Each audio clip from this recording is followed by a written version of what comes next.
అయ్యో నా లైఫ్ అంతా కామెడీ అయ్యింది. నువ్వొస్తే మాత్రం ఫుల్ జాలీ అయ్యింది. Many women laughing loudly together. Music CMB కొత్త సినిమా కథలు నంబర్ 9.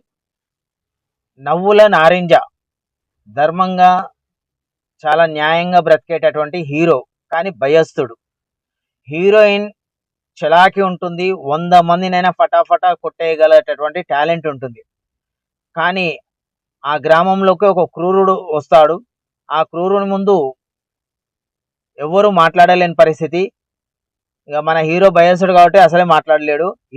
హీరోయిన్ 100 మందిని కొట్టగలిగినా కూడా ఆ క్రూరుని ముందు మాట్లాడలేదు. ఆ గ్రామ ప్రజలు కానీ వాళ్ళందరూ చేసేటటువంటి పనుల వలన ఇవన్నీ చూస్తూ ఒక నారింజ పండు నవ్వుతుంది.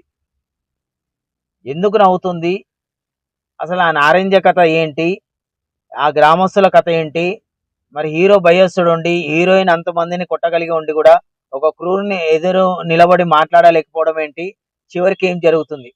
ఇది చక్కగా కామెడీ, రొమాన్స్, యాక్షన్, థ్రిల్లర్తో జరుగుతుంది ఈ కథ.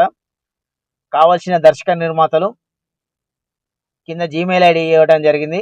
సంప్రదిస్తే వచ్చి నేను కథ చెప్పడం జరుగుతుంది. Thank you.